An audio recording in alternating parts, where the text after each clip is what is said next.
Hello, everyone, and welcome back to Gamestack Podcast right here on We Just Love Games Network. I am your host, Vendertron. Joining me this evening, as always, is the lovely Shalene.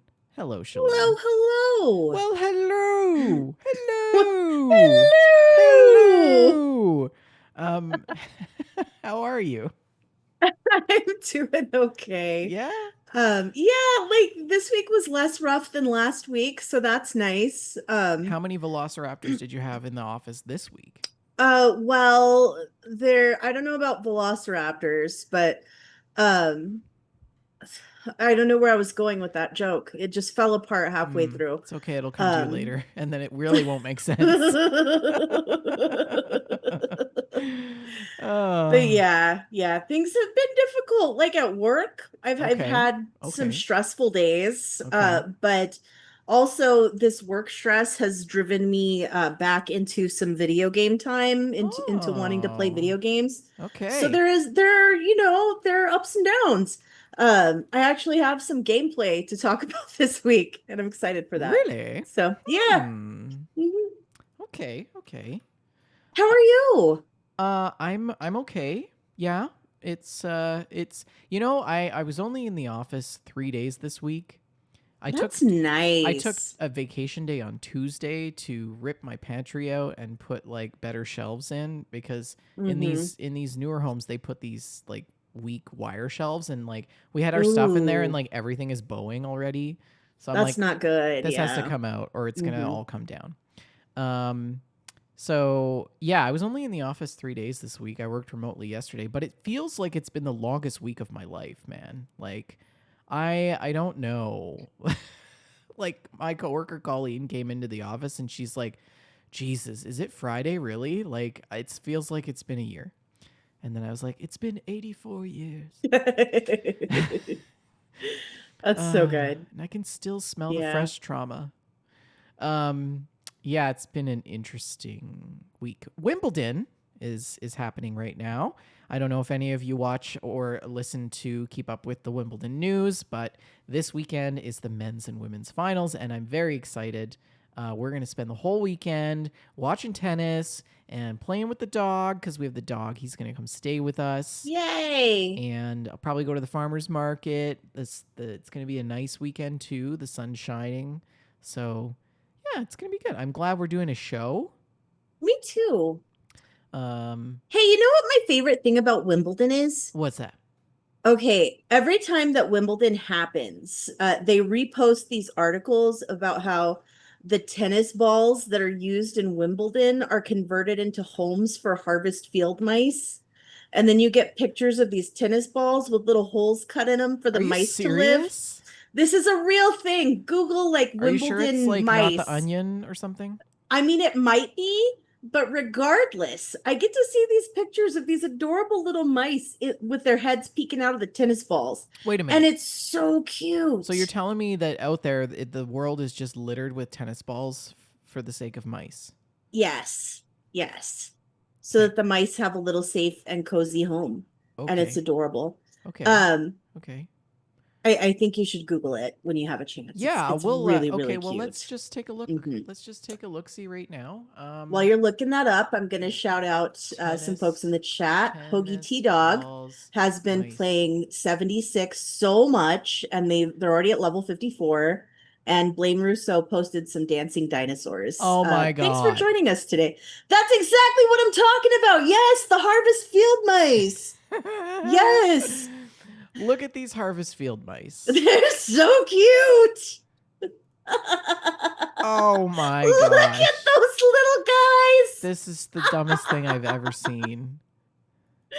Oh my goodness, this makes me so happy every year. This is like, why have I not heard about this? Look at him peeking out of his little tennis ball house.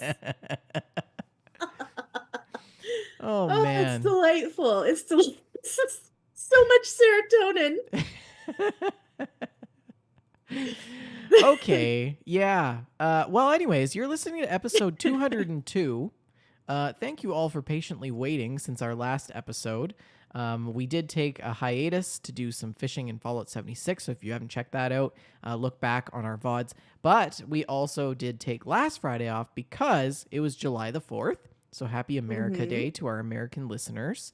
Hopefully you set off some fireworks and stretched out some dogs and cooked some meat and I don't know. What else do Americans do on 4th of July? You've pretty much covered it. I hung out with my mom and with Arjun and just had family time, which was much needed after, some of the work stress that I've been under. Truth, So, truth. mhm. Hello to everyone coming into the chat. Hoagie, Blame Russo, Super at Badkins. Good to see all of you. Happy Friday, the best little corner of the internet.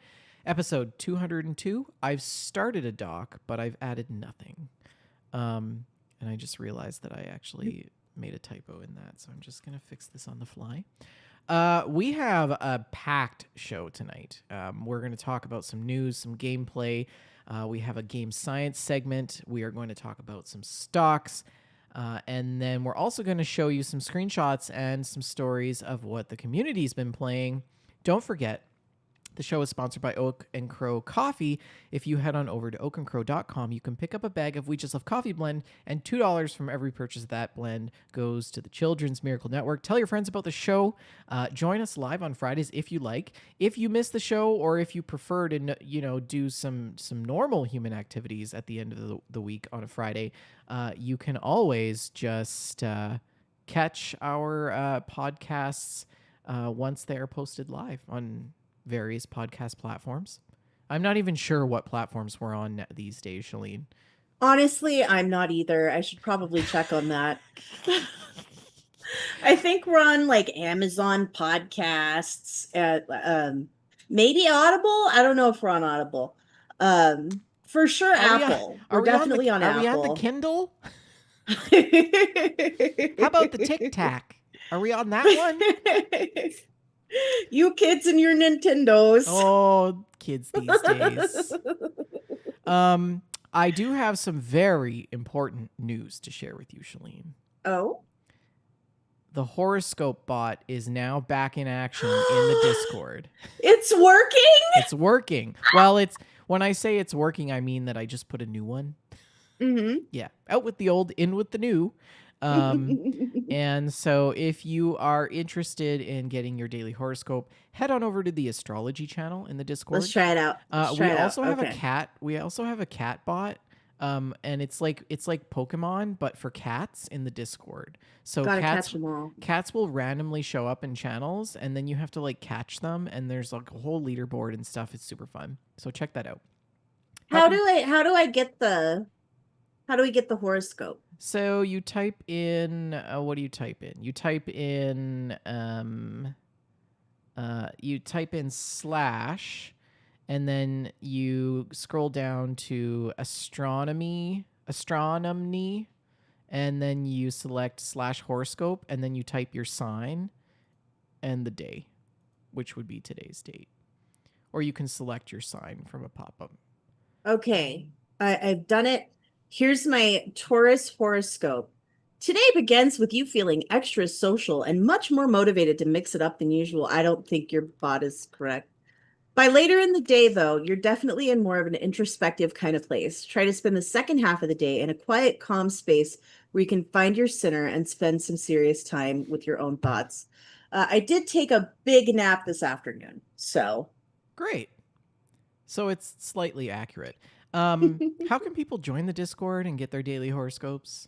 Oh, you can join the Discord by clicking the link on our Twitch page over at twitch.tv/We Just Love Games.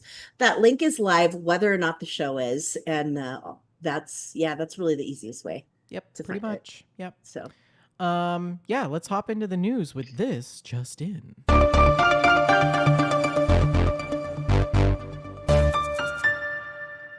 Sorry to your ears if that was a bit loud. I adjusted it down. I couldn't hear it. Oh, okay. Yeah, I was thinking it wasn't working. Nope. So, it's okay. Definitely working. Good deal. Well, this just in, yay. Shout out to Joseph Tao. We appreciate your help putting together the news. every week. And this week, we literally couldn't have done it without you. I may have mentioned a big nap that I didn't get up from Truth. soon enough. So Yes. let's read some of this news, shall we? VideoGamesChronicle.com article by Jordan Midler.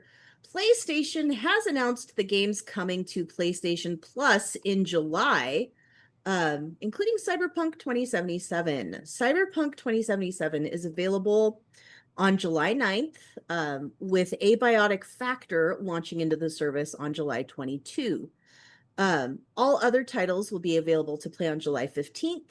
That includes Twisted Metal 3 and Twisted Metal 4 for PlayStation Plus premium members. So, um, the full list of PlayStation Plus Extra and Premium, we've got Cyberpunk 2077, Abiotic Factor, Banishers: Ghosts of New Eden, Bluey: The Video Game, Planet Zoo, Risk of Rain 2, Tropico 6, New World: Aeternum, and for PlayStation Plus Premium, Twisted Metal 3 and 4. Nice.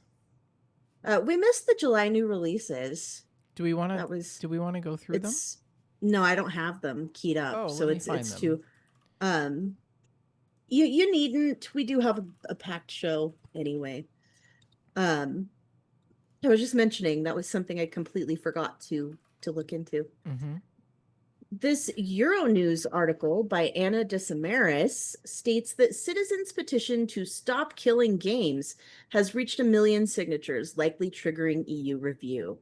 And I'm glad that this is part of our show news today because I've been wanting to look into this.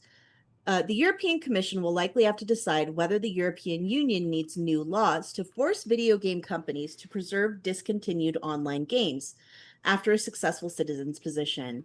A European citizens' initiative called Stop Killing Games surpassed 1 million signatures in at least 7 member states, which is the threshold to force the Commission to consider issues raised by the public. The petition argues that when video game makers decide to sell or discontinue online games, they typically sever the server connection needed for the games to run, effectively destroying all working copies of the game. The practice is effectively robbing customers of their purchases and makes restoration impossible, the petition reads. It represents a radical assault on consumer rights and even the concept of ownership itself. Organizers Alexei Vyaselin and Daniel Ondruska had until the end of July to collect 1 million signatures to officially send the petition to the Commission for further study. Vyaselin previously told Euronews Next that they mounted the campaign after Ubisoft, a French gaming company, shut down support for The Crew, an online-only racing game that launched in 2014 and has a player base of roughly 12 million. The Stop Killing Games petition reached 1.25 million signatures, though they do still need to be validated before the Commission will consider the issue. Vyaselin said he and the petition supporters are extremely thrilled about reaching the milestone and appreciate each and every signature that brought us closer to this critical milestone. They still hope to promote the campaign in what he's calling overdrive mode to collect as many signatures as we can, because some might be invalidated during the EU's review. Few EU petitions have reached the 1 million signatures since the program launched in 2012. The Commission has replied to 10 petitions, while another 4 are being verified or under consideration. The petition asks video game companies to create an end-of-life plan for a game that they have decided to discontinue before they turn off the servers that support it, so that people can continue to play it. It argues that video games are unique creative works, and that killing these games represents a creative loss for everyone involved, and erases history in ways not possible in other mediums. And I am a big fan of this. This is something we've talked about ad nauseum on I this knew you show. were The going to say fact that that. I was like, she's going to say ad nauseum. I just know it. Sorry. Carry well, we on. really have though. We have. It's something that comes up over and over again on this podcast. The concept of ownership and It's the true. way that the It's true. digitization of the game industry and the online always um game modes have made it next to impossible to preserve these parts of our history. So, And you know what's ironic is like greed has burnt all of us out. mhm, It's burnt out the companies, the investors, the developers, and the gamers. And like the funny thing is like people did want like a living world for a little while there. But then we all got really tired of like continuous unending seasons of things and like mm. grinding for that stupid gem-filled hat that was like, whatever. It was a And really cool hat though. and then developers burned out because they're like working 24 hours a day, 7 days a week until they die basically with no rights or benefits or job security. Um, and the top executives were just pocketing the cash. It's still happening. It's a big problem, right? It And I really think is. that like this really kind of points a finger on, you know, that problem.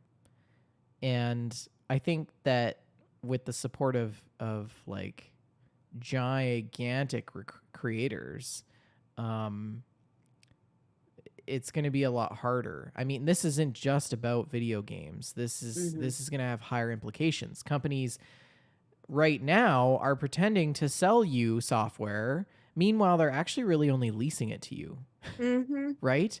And then they can kill it without notice. They can just decide to flick the switch off for no It's reason. it's the same with So streaming taking over the way that we consume music and video content. It's the same with basic I forget what it's like ebooks, like Kindle yeah, books. It's changing the concept of what it means to own something because yes, your Kindle books, you don't really own them. yeah, You know, you've paid for a license to use them, yeah, yeah. and they can It's be removed at any time. There's a fine line between how a game should be developed as a fee for service model Hmm. versus a static edition of something, Hmm. right? It And does like, make me really miss the days of the game comes on a cartridge and that's what there is. There are no updates. mhm. There are no. Look, But on the there are other hand, exactly. I do enjoy getting new content sometimes, like downloadable content and seasonal items added to the games I love. Stuff like that is fun. But I think we need to strike a balance. I think we're slowly getting there because we're mhm, starting to see more games, especially indie games, and this is good for indie games too. We're starting to see these closed, uh, you know, um, these closed games that aren't multiplayer or MMO or mhm, online. These story driven, just some single very player. artistic, simple, beautiful pieces of art that are being created. And on the same side of things, we have these colossal, awesome games like Fallout 76, Sea of Thieves, Ark, who have all proven their worth in the gaming community to be a significant positive benefit Mhm. to the gamer experience. Um, but you know, I do feel for the developers. Like you've got to burn out when you're working on one project for 10 years, Absolutely. right? I mean, Fallout 76 is what, on year 5? No, I think it's older than that actually. So, right? Fallout 76 launched in 2018, I believe, Okay, which would make it 7 7 years old. So, years like, old. yeah, and like Sea of Thieves launched in 2017, 18 also, 2018. I believe. Um, so like, I don't know, are the same developers on those games as there were at the beginning? I Maybe. doubt it. How Uh, tired are they? I know that some of the 76 high level staff have left for sure. We've got different people running that game than we did in the beginning. I mean, I It's kind of steered the conversation away from the point of what you were talking about. mhm. I think Oh, that's quite all right. It was a good conversation. yeah, access to software is a right if you pay for it. Mhm. There's a Like, reasonable expectation. of being able to continue to enjoy something. But also, I do understand that sometimes when you have games that are based on a server, at the point where it stops being profitable Yeah. and becomes only a cost to Yeah. the developer, Yeah.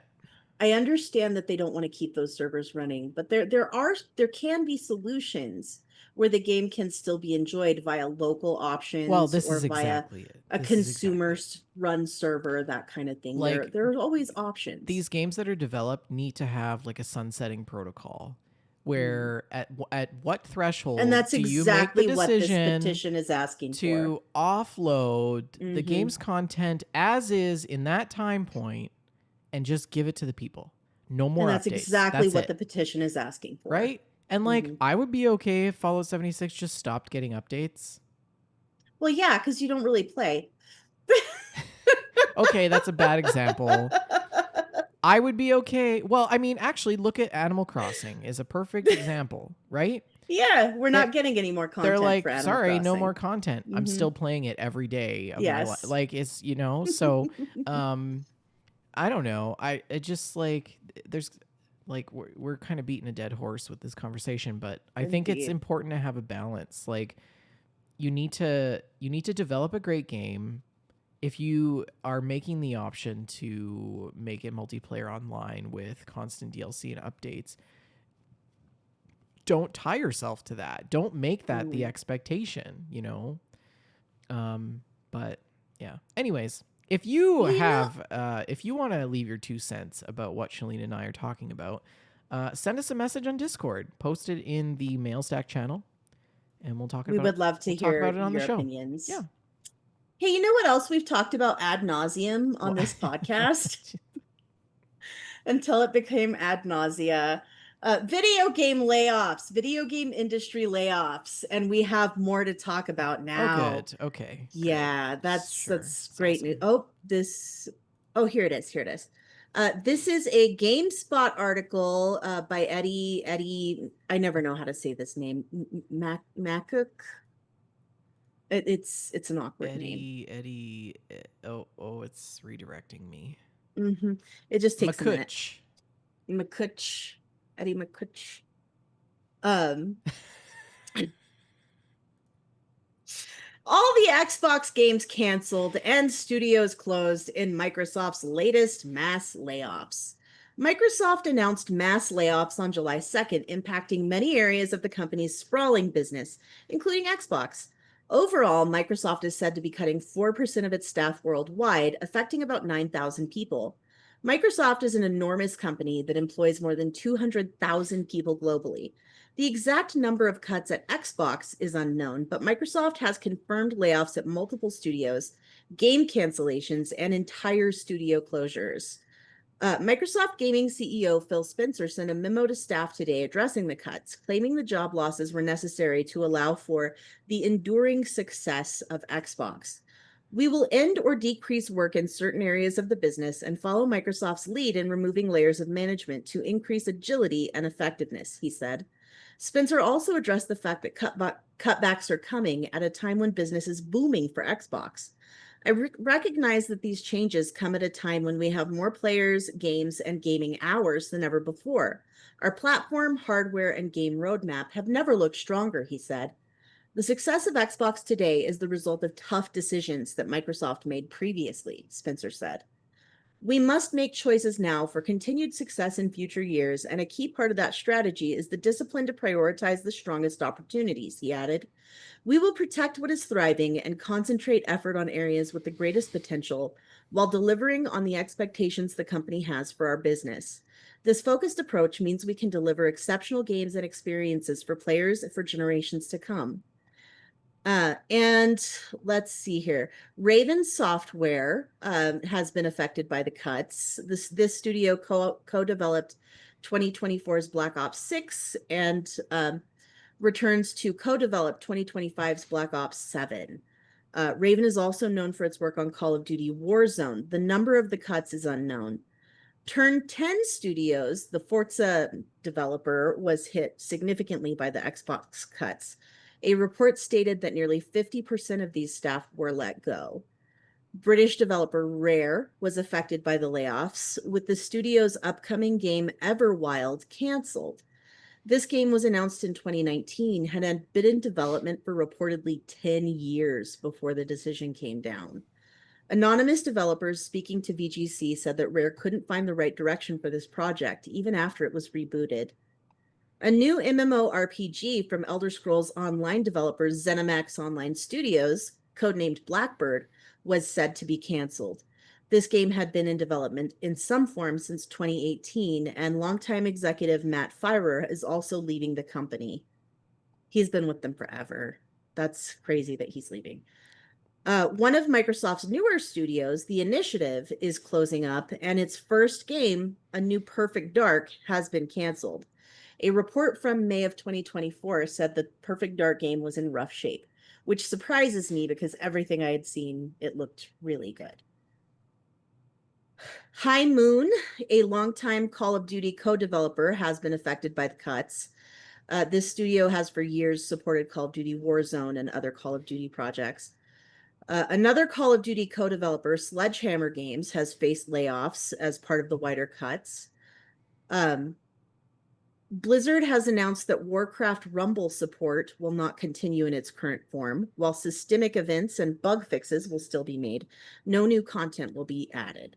Aftermath reports that some Blizzard employees will shift to different roles, while others will be let go.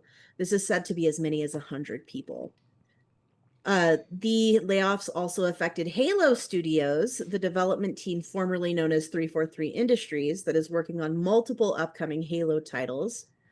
Romero Games, the studio headed by John and Brenda Romero, has announced that an unspecified publisher has canceled funding for its new game and is believed to be Microsoft. In a post, Brenda Romero said, "Our publisher has canceled funding for our game along with several other unannounced projects at other studios. This was a strategic decision made at a high level within the publisher, well above our visibility and control."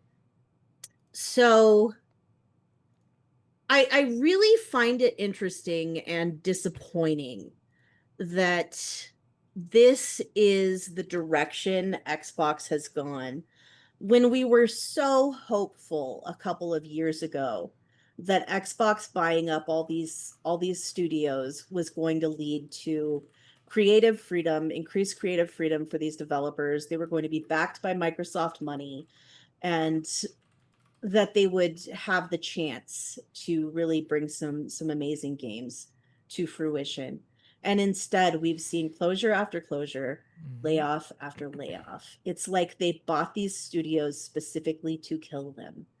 And I don't know, were they just trying to remove some of the competition from the is that were they just trying to make the playing field a little bit smaller? I don't understand what you're doing, Microsoft. You were supposed to be the chosen one. They've been, yes, Archon is in the corner making some gestures like they've been just hoovering up all these studios, which they have been. And this is what they're doing. Why would they buy all these studios just to shut them down? I don't get it. I They get it. haven't had a time. They haven't had time to grow, to see what the potential is. Shalene, it's America. It's capitalism. It's I money. mean, It's money. It's about money. of course it's about money, but I feel like they're overlooking the potential to make so much more money, which is what capitalism is about. I mean, that's why are they throwing away all these opportunities to Because make and it's sell amazing not games? it is well, I mean, from an overarching perspective, it is not a time of prosperity in America. Mm-hmm. This is true. It is not a time for prosperity really anywhere in the world, to be honest. Um, but I mean, I have a lot of thoughts about this. Like, you're right, broken promises, full stop. Microsoft previously emphasized a commitment to supporting diverse creative studios. And we've seen this with big acquisitions like ZeniMax and Activision. But then the closure of like Arcane and Tango, really Mm-hmm. contradicts exactly what they were trying to do. Mm-hmm. And those two studios, in my opinion, brought a lot of innovation to the gaming I industry, really agree. right? Uh, Um, Speaking of Arcane, that is that really moves us into our next article. oh, okay. Um, did you have more to say before I jump? No, just go ahead. Okay. Yep. According to this IGN.com article by Wesley Yin Poole, in the wake of Xbox layoffs, the founder of Dishonored and Prey developer Arcane slams Game Pass. Why is no one talking about the elephant in the room? Mm-hmm. Hot on the heels of the layoffs that have swept through Xbox, the founder of Microsoft owned Arcane Studios has hit out at Game Pass, whose subscription model he calls unsustainable. Rafael Colantonio, who founded the Dishonored and Prey developer and served as its president before leaving in 2017 to start Weird West maker Wolf Eye Studios, took to social media to ask, why is no one talking about the elephant in the room? Cough, cough, Game Pass. When asked to expand on his thoughts on Game Pass, which Weird West launched straight into as a day one title in March of 2022, Colantonio said, I think Game Pass is an unsustainable model that's been increasingly damaging the industry for a decade, subsidized by Microsoft's infinite money. But at some point, reality has to hit. I don't think Game Pass can coexist with other models. They'll either kill everyone else or give up. Colantonio's comments sparked a vociferous debate about the pros and cons of Game Pass in industry terms, as well as for the customer. Microsoft's subscription service has been called many things over the years: the death of the video game industry, the savior of smaller developers who benefit greatly from payments made by Microsoft to secure their games, and everything in between. During the Xbox FTC trial to decide the fate of Microsoft's acquisition of Activision Blizzard, then PlayStation boss Jim Ryan claimed that he had talked to all the publishers and that unanimously they all hated Game Pass because it is value destructive. He also said Microsoft appears to be losing a lot of money on it. Back in 2021, Xbox boss Phil Spencer countered Game Pass doomsayers by saying that, I know there's a lot of people who like to write that we're burning cash right now for some future pot of gold at the end. No, Game Pass is very, very sustainable right now as it sits, and it continues to grow. That was 4 years ago. What about now, in the wake of cuts that have seen Rare's Everwild, the Perfect Dark reboot, an unannounced MMO in the works at the developer behind the Elder Scrolls Online, all canceled?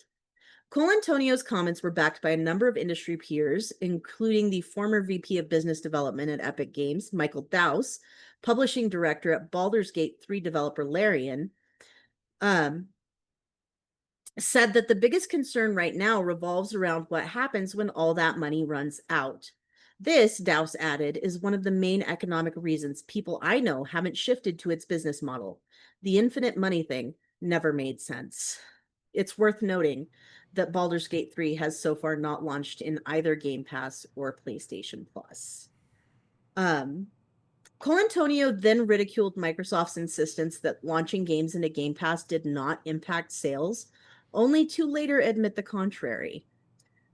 And I'm going to stop there. The article goes on if you'd like to read the rest on your own. But we do have a comment from Joseph Tao. His commentary on this article says Game Pass is definitely a problem, and indie devs have been talking about it for years now. Mm-hmm. But people don't care because it is such a great deal. This is And this is the thing. it's me, I'm people. I've been such a Shalene, champion of this Game is Pass. this is why I have never gotten it on Mm-hmm. principle, because I've always been of the Mm-hmm. mindset that it leads to high churn, unsustainable content output, and cancellation of good quality titles.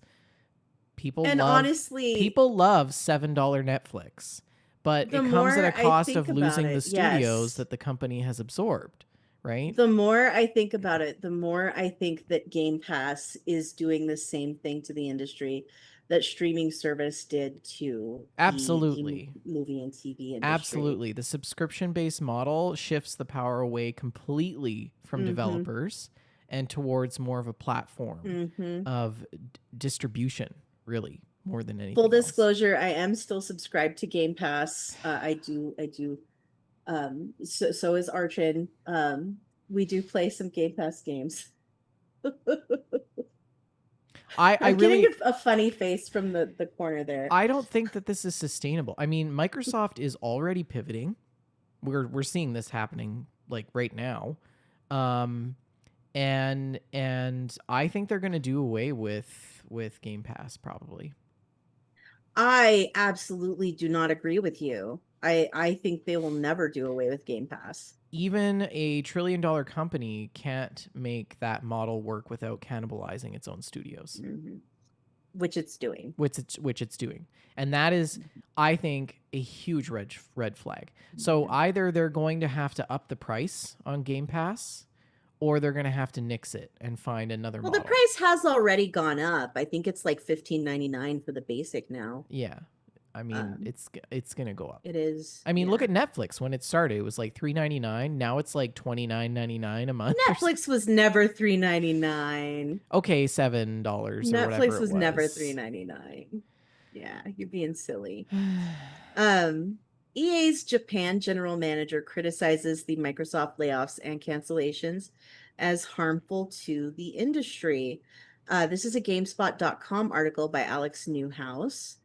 And of course, we've talked about this already quite a bit, but just to add a little bit of additional context, um, EA's general manager of Japan, Sean Noguchi, wrote in his personal capacity on X, formerly known as Twitter, about how disappointed he was to see more waves of layoffs and Mm-hmm, cancellations. mm-hmm.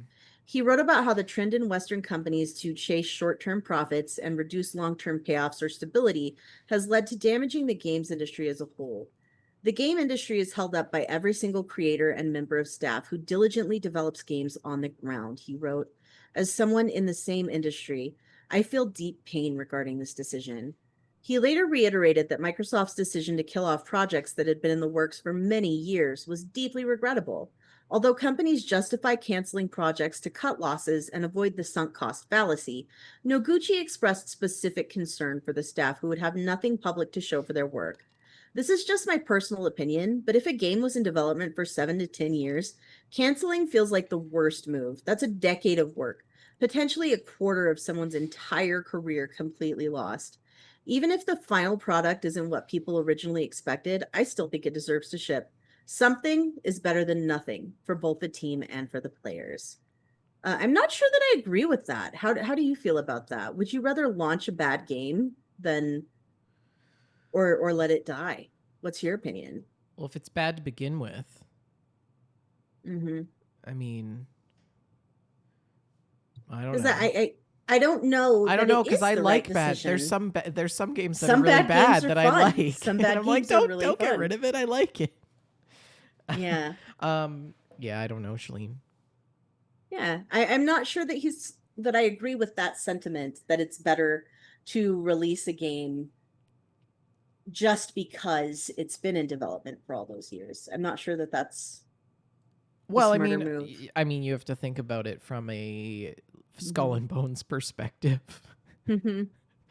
right? I mean, you can Yeah. hype it all you want, but if it's like years after promise, it's gonna flop. Yeah. So, I think I'm gonna skip this next one. Um, The video game voice actor strike is over, with new AI agreements reached over digital replicas. This is a rock, paper, shotgun article written by Nick Rubin. Following a tentative agreement reached last month between video game voice actors represented by the union SAG-AFTRA and companies including Activision, Insomniac, and EA, the 11-month strike is now over. A new contract has been approved, effective immediately, with 95% of participating union members voting in favor and only 5% opposed. The terms of this agreement include increased performer compensation, including overtime rates and guardrails against AI, including consent and disclosure agreements for AI digital replica use, and the ability for performers to suspend consent for the generation of new material during a strike. We are pleased that SAG-AFTRA members have ratified a new interactive media agreement, which delivers historic wage increases, industry-leading AI protections, and enhanced health and safety measures for performers, said spokesperson Audrey Pooling, on hmm. behalf of the video game producers that are party to this agreement. Those enhanced health and safety measures, as game developers note, mean trained medical staff will need to be present at rehearsals and performances that plan hazardous actions or working conditions. Employers also won't be able to request that actors do dangerous stunts in auditions, and performers will have mandated rests. In terms of AI protections, the new contract will ensure performers receive specified minimum payments for the use of digital replicas made from their performances, higher compensation from the use of chatbots based on their performances, and payments when their performances are used in future projects. Last January, SAG-AFTRA struck a deal with the now closed Replica Studios to allow voice actors to license digital replicas of their likenesses and voices. We have achieved fully informed consent and fair compensation when it comes to the use of our members' voices and performances, said the union's director Duncan Crabtree Ireland at the time, with union's announcement calling the move approved by affected members of the union's voiceover performer community. This drew criticism from several prominent actors, including Deus Ex Human Revolution's Alexis Tofexis? Elias Tofexis? Is that how that's pronounced? I would humbly consider myself one of the top voice actors working in games, the actor said back then. No one asked me about this. No one reached out for my opinion. From what I'm seeing, no one asked any of my peers either. The interactive media agreement classifies these digital replicas as either vocal or visual, defined as being capable of algorithmically generating new performances in the voice or likeness of a specific performer. The now ratified contract requires clear consent from performers, including knowledge of a reasonably specific description of intended use, specifying things like genre, profanity, violent or sexual content, stunts, and whether the performer will be reprising a specific role, which I think is really, really important that they know what their likeness and would be used for. Regarding deceased performers, consent that performers grant during their lifetimes shall continue to be valid after death, unless explicitly limited otherwise at the time of the initial consent. If a performer is deceased at the time an employer seeks consent, employers shall obtain the consent of the authorized representative, their estate. If the deceased performer's authorized representative cannot be identified or located, consent may be obtained from the union. James Earl Jones entered the chat. Right? Right? Sorry, Wow. it's just like too soon still. I mean, how might this type of agreement set a precedent for other creative avenues like film or audiobooks? Well, it absolutely does set a precedent, and I'm glad that we are starting to have these conversations. As IA, I'm like an old person. Like those few The kids in your Wi-Fi? Nintendos, the Wi-Fi. Does your house have Wi-Fi? As AI continues to become better, as it continues to become less detectable, less easily detectable, it is more and more likely that human talent will be replaced. And protections like this absolutely need to be instituted in other fields, such as audiobook narration. It's so important. Have any of you actually liked an AI voice in a video game? Like, be honest. Was it like just because, like, do you remember when AI used to sound or try to sound emotional, but instead it was like, "I love you, comrade," like some sort of toaster professing its love to you, like, right? Have you ever noticed or cared to notice if AI voice was being used in a video game?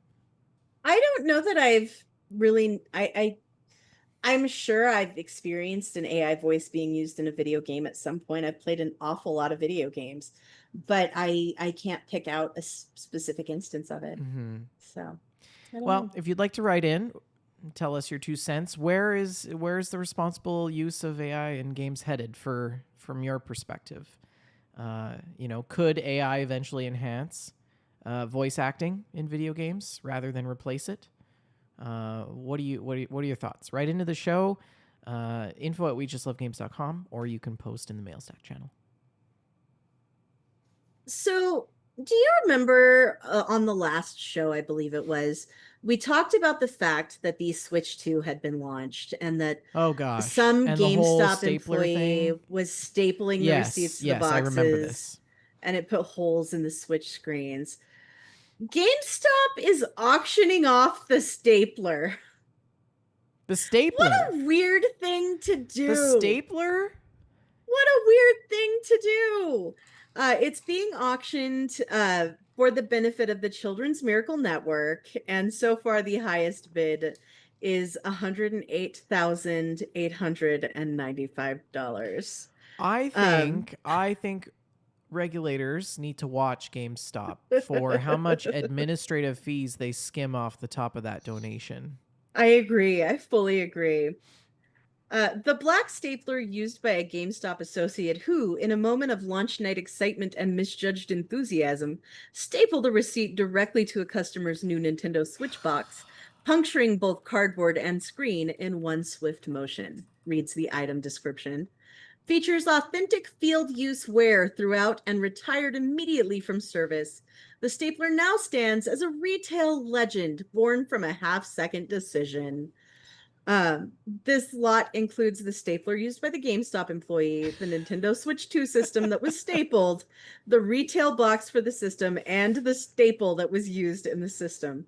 GameStop said that the system has been repaired. While the incident itself was unfortunate, we hope its legacy serves a greater purpose, said GameStop in a statement. That is Shalene, incredibly stupid. somewhere That's so stupid. there's a museum out there somewhere, and Indiana Jones is whispering, "It belongs in a vault." Like we have reached the point where GameStop is literally auctioning off office supplies to stay afloat, you guys. That's forget stock manipulation. This is desperation. Um I like It's what's wild. next? Use tape dispensers once held together to pre-order like Skyrim for PS3? Go ahead and move on to the science, okay? Anyways, science segment. Here we go.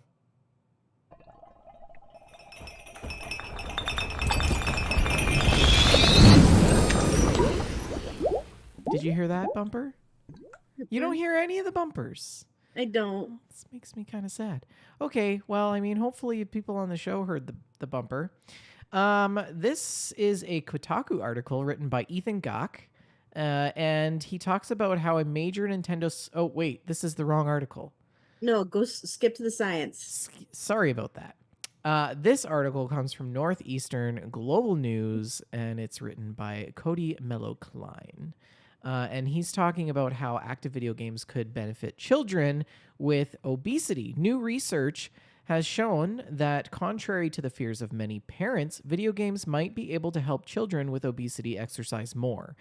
We've seen this with the advent of Pokemon Go, but the new study published in the International Journal of Behavioral Nutrition and Physical Activity aim to see whether active video games, which involve physical activity from the player, when combined with a narrative through like animated TV show, would keep children engaged in exercise. Dr. Amy Liu, an associate professor of communication studies and public health and health sciences at Northeastern University and lead author on the project, was inspired by her own experience with active video games. She said, "I was surprised that almost none of these active video games had any story element," Liu says. And what if we actually tried to combine the story in active video games so that people will continually play with a better motivation? And in countries like the US, where almost 1 in 5 children and adults are considered to be overweight or obese, the answer to that question could be very important, explains Liu. She's worked with dozens of mostly Black and Hispanic children in the Boston area. She has created a 6-season animated children's show to figure out whether adding stories to active video games could make them more engaging and thus more useful in tackling obesity. That's great. I love So that. children who played active video games with a completely custom-made animated story interspersed throughout their playtime over the course of 3 to 6 months or sorry, 3 months of a 6 month period had about 7 minutes more daily moderate to vigorous physical activity than children who did not. And those same children also did more brisk walking during that same period. In order to conduct this project, the researchers did have to design a story that could be woven into 6 pre-existing active video games used in the study. They turned to Fablevision Studios, a Boston-based children's media company, and ended up essentially creating a 72-episode, 6-season animated TV show specifically for the study. She said, Lou went on to say that creating the show was also an exercise in what on screen representation means, particularly for children. It was designed with input from children, with serialized show features and racially ambiguous cast members who shared the same overweight or obese body type as the children in the study. And so there were 79 children who participated in this research study. One group was provided with an Xbox that came pre-installed with the first 3 episodes of the show and the first of 6 active video games, and would experience the narrative in active video games. They would then download the remaining seasons and games as they continued in the study. And then the second group was also provided with an Xbox, but only played the games, and a control group had neither games or the show. So for those who played the active video games and experienced the narrative, Lou and her collaborators created the increases in exercise time and steps were actually quite modest and occurred primarily in the first 3 months of the study. They did also note that even small daily gains in physical activity can contribute to meaningfully developing long-term physical activity habits. And in the same period, the group that only played active video games also experienced a slight decrease in cholesterol levels and also weight gain compared to the control group. So perhaps more notable is the fact that every child in the study who played active video games with or without a narrative component showed no signs of worsening obesity. So Dr. Liu and the rest of her team hopes that this, along with future studies in this area, could potentially shift the focus and broader perception of video games as a one-way ticket to becoming a couch potato. So when you give, she goes on to end the conversation by saying, when you give children something that can be used for both active and sedentary behavior, will they use it to become couch potatoes and sit there playing Need for Speed all the time? The answer is no. That also helped to reassure people that game consoles like these can have positive uses. I love seeing this kind of research. Yeah. So, I mean, take that. Yeah, it feels like so often the studies are only intended to villainize the role of gaming in our lives, and seeing that that's not entirely true is delightful. Yep, exactly. Anyways, let's move on to the stocks.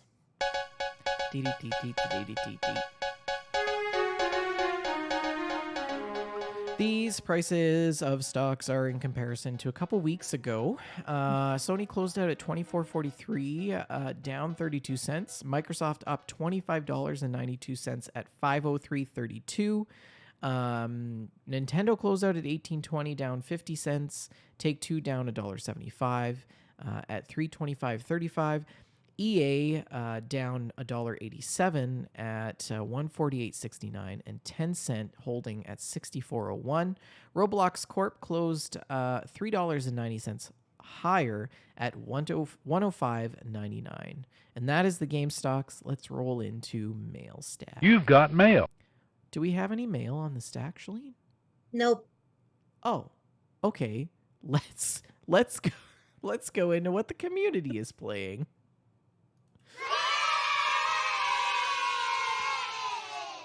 Okay, let me see if I can open this without it crashing my poor computer. Possibly. Yes, we're okay. Okay, here we go. B-roll. So this first photo comes to us from RTZ13. And let me see, scrolling. He says, my latest compilation, The Expanse, the Telltale series. I love the books. Cool. I did not see the series yet. The game takes place before the books. Not doing any major world-changing events, but exciting and gripping story overall. I used a guide to avoid sadness. And then he also says, knowing the basics of the world's inners, belters helps. Really excited for that future Expanse game. And he shows this photo of his character floating in space in amongst some wreckage. Did I tell you I got to meet the authors of the Expanse series? Oh, you did? They did a book signing here at a bookstore, a little indie bookstore that I go to sometimes, and I went to that and it was fun. Cool. Cool story, bro. He also posts this story or this it's like it says next life goals in quotations with a happy face, and there's a list. So these are next life goals: see my brother, see my mommy, try swimming, climb a mountain, thank the aliens, eat ice cream, become Secretary General, fight the bacteria, and ride a spaceship. These are all very reasonable and obtainable goals. Pretty solid goals. Mm-hmm. Then we have this beautiful screenshot. This is gorgeous. This is another couple from RTZ13. This is a turn-based, so you might not like it. He says, I'm really impressed with Expedition 33, the world, the story, and how it conveys emotion. The paint stress paints a number on the monument every year.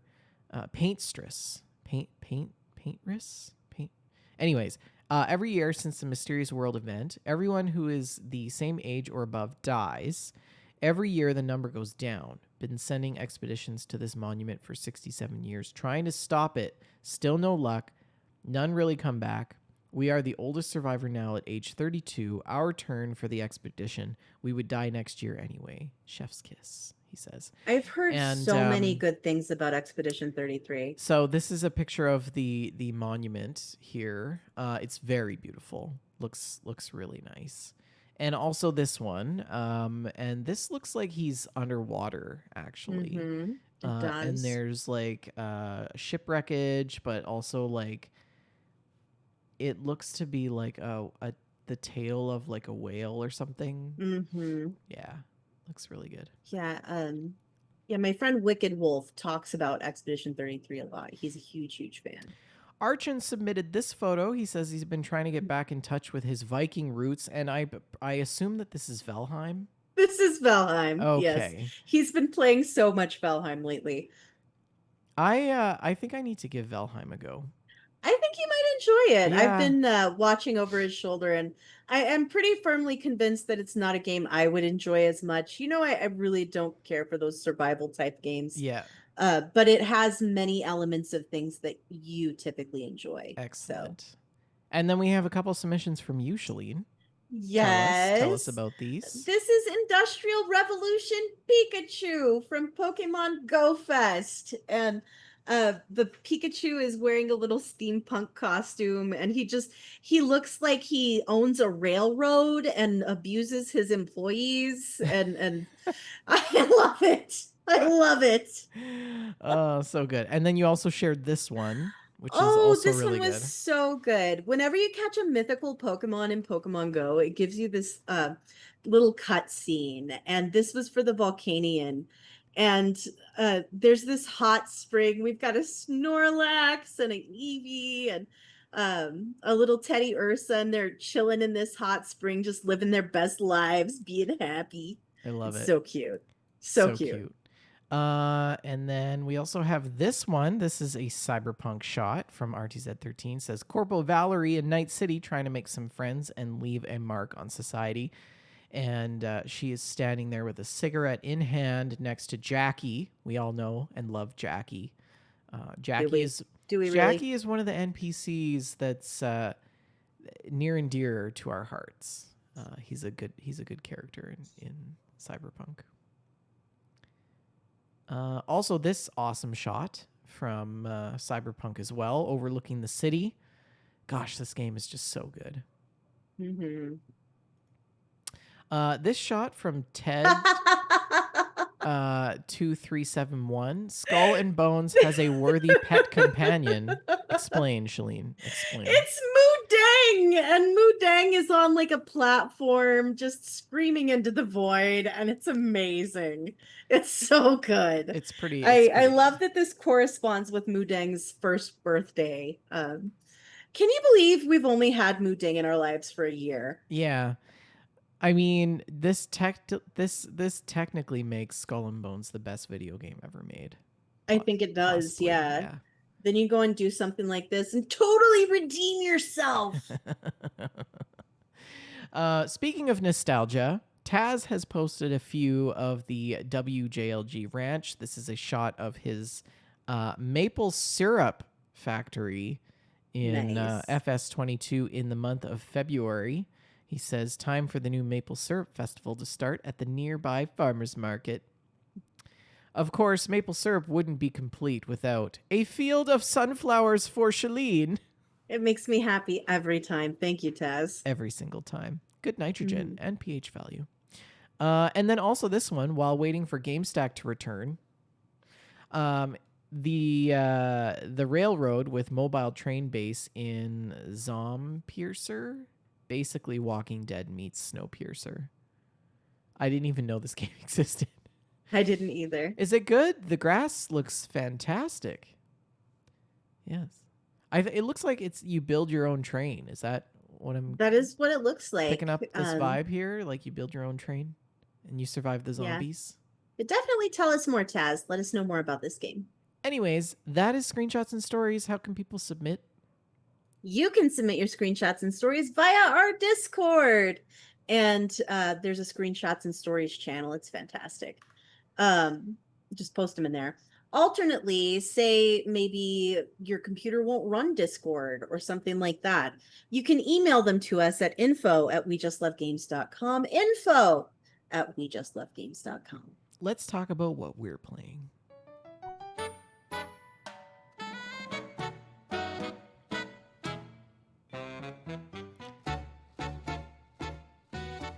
So I've been kind of playing some Animal Crossing. I have not been playing it as much in the morning because I've been watching tennis. Makes sense. It's kind of an addictive thing.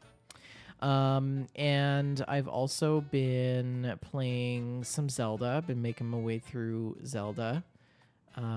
Tears of the Kingdom. Tears of the Kingdom.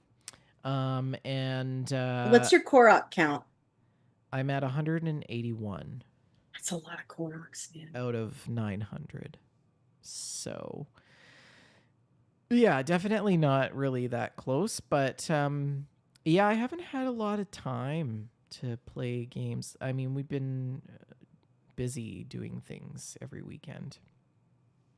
I've been playing some farm sim, just moping around the farm, I really miss my your old crops. farm sim streams that you used to do. I did try to do a truck sim.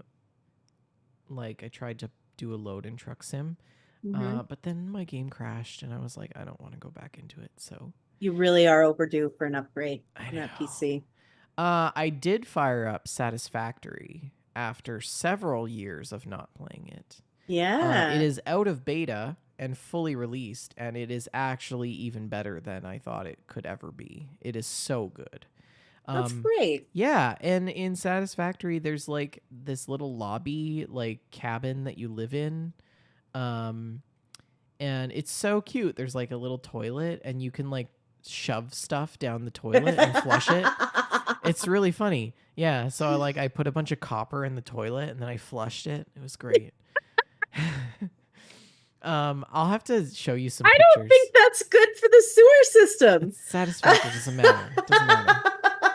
The whole premise of Satisfactory is that your corporation that you work for that doesn't care about you left you abandoned on this planet, and your sole purpose is to be as efficient as possible and drain the planet of its resources by building factories. I did not remember that that was the conceit of Yeah. the game. Yes. That's Yeah. amazing. They hate you. They hate you. This like, and the whole purpose of your job is just to like refine and produce. That's that is your amazing. everyday. And I love like, it. yeah. So like there's all these elements in the lobby or in your little bunk or cabin or whatever about how much you hate your job. Like there's like propaganda posters from the company, and then like words are crossed out, and they draw like mustaches on like the on the executives that are like in the Oh, poster. that's so funny. I didn't realize that game had that much lore. It's actually really good. Yeah. Yeah. There's a whole lore component, and then there's these like they're called summer sloops, which is these weird gems that you find out in the wild.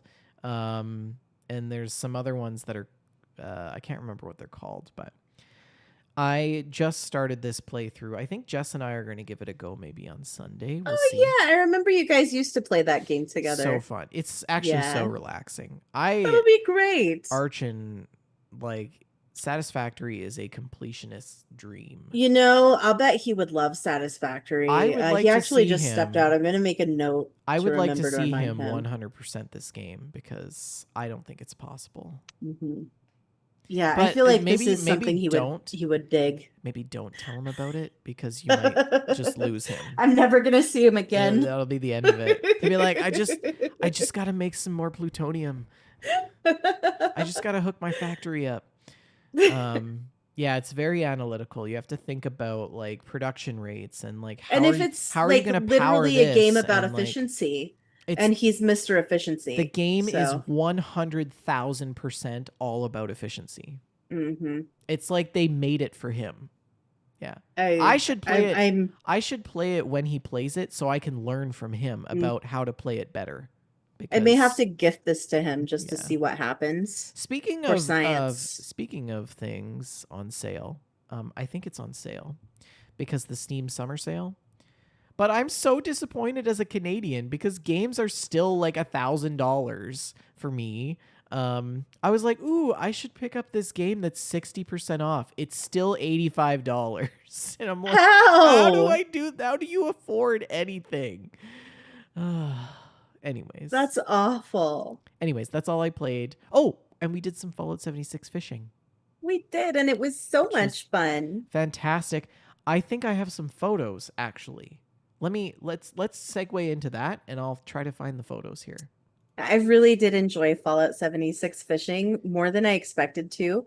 I thought it was a very relaxing experience, and it was fun to do like together, we put Yeah. on our little fishing outfits with little fish hats and went out and caught fish. And it's not a super deep system.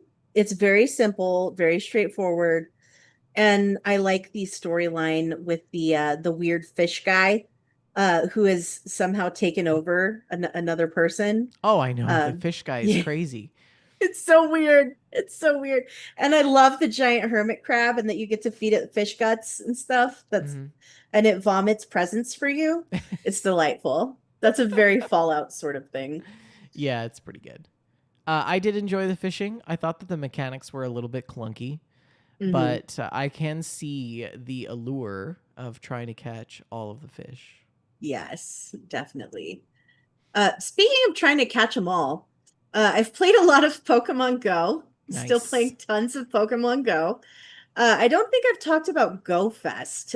Go Fest happened a couple of weeks ago, and it's just this major event. It's probably the biggest event of the year in Pokemon Go. And that's where the steampunk Pikachu was available, and there was Nice. a phalanx that looks like a train. That was really funny. And we did raids for Zacian and Zamazenta for the Crown and Shield forms, which was really fun. And we went so hard on these raids. We went down to the park where they have the community meetups, and we're with so many nerds. And they had giveaways. We got some little fun like enamel pens and stuff for participating and for catching shinies and that kind of thing. It was just a good time. And somehow we did like 30 Zacian raids, and Archon never got a shiny Yeah. out of like 30 raids. It was the odds of that are astronomically low. His luck was so bad. Yeah. Um, but we had so much fun. And the following week, there was an anniversary event, and there were a little Pokemon wearing party hats for the Pokemon Go anniversary, and they were adorable. I loved the party hat Pokemon. It made me so happy. I've been working on getting Gimme Ghouls from Pokemon Scarlet, which is this whole awkward thing where you have to connect your Switch to your Pokemon Go game, and it's silly. But I've been doing that and catching some Gimme Ghouls and trying to work up to a Golden Lure. We had Eevee Community Days, and we went and sat in the bookstore for Community Day and just caught Eevees for a couple of hours, sitting in the bookstore, Is sipping that some is that what heaven coffee. is like?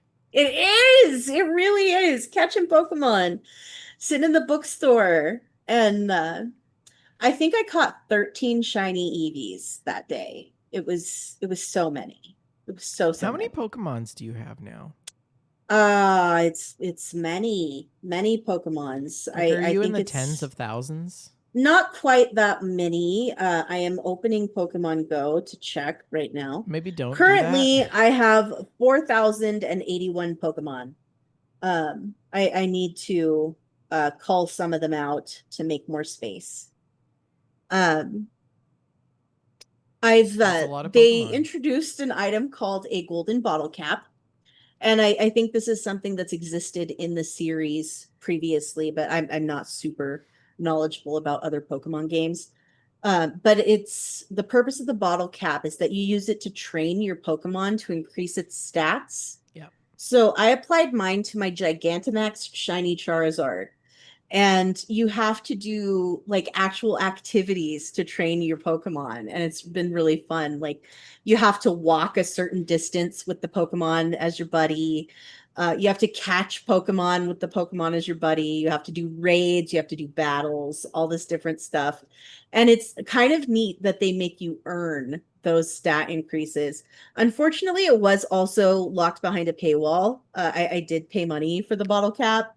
Don't make that face. Don't you look at me in that tone of voice.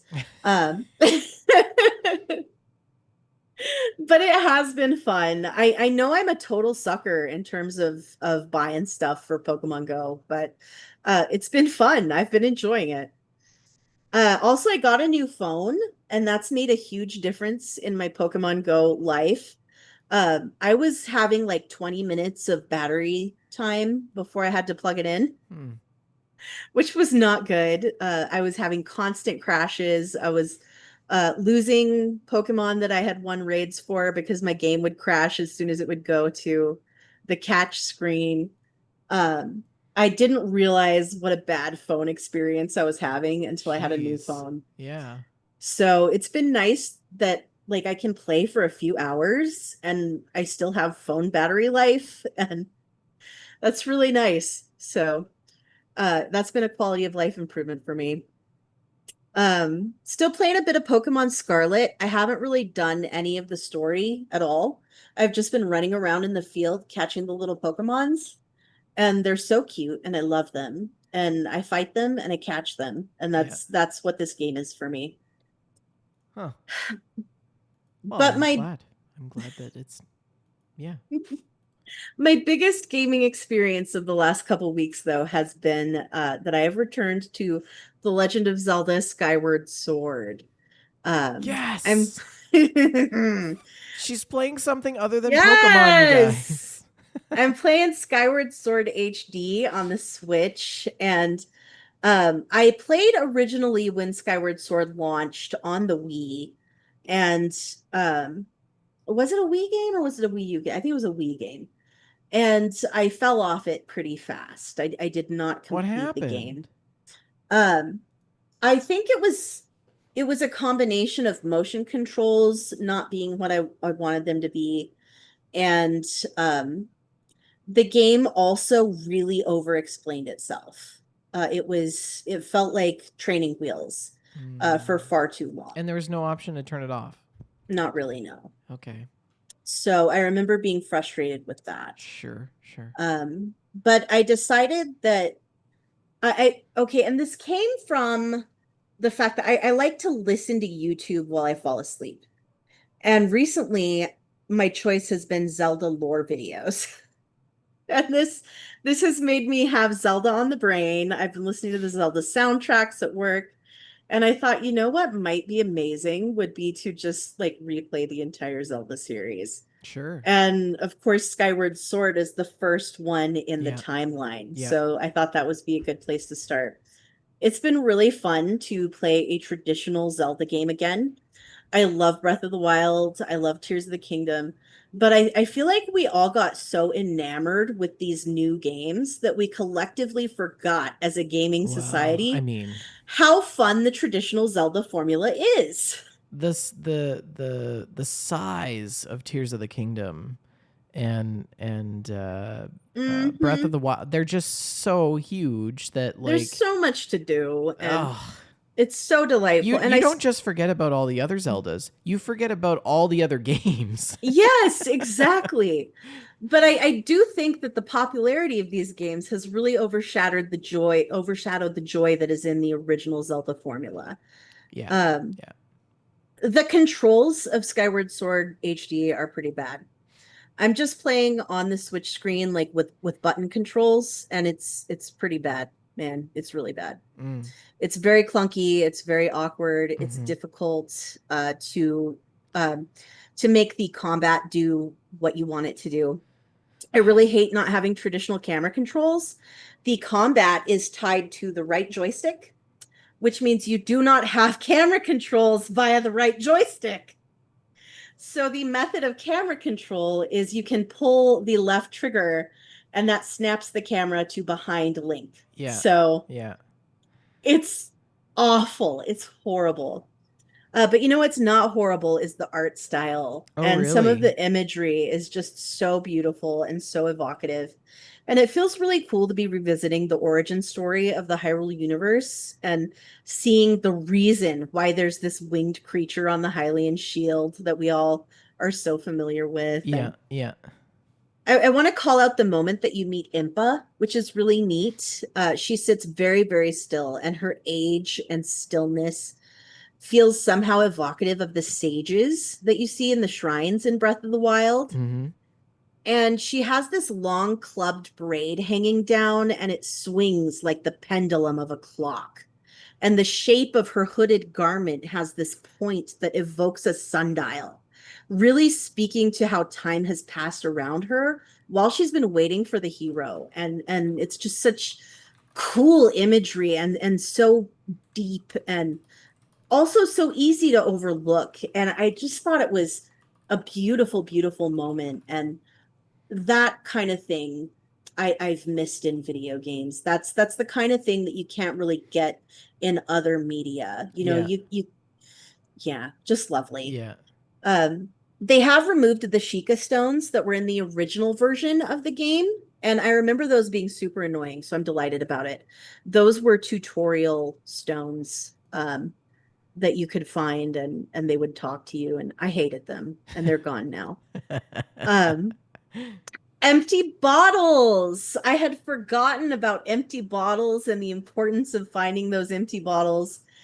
You need them for everything. There's so much you can't do if you don't have an empty bottle. You need them for potions, you need them for doing side quests, catching fairies, all this stuff. And I feel like that's not really a mechanic in the newer Zeldas in Breath of the Wild and Tears of the Kingdom, the empty bottle.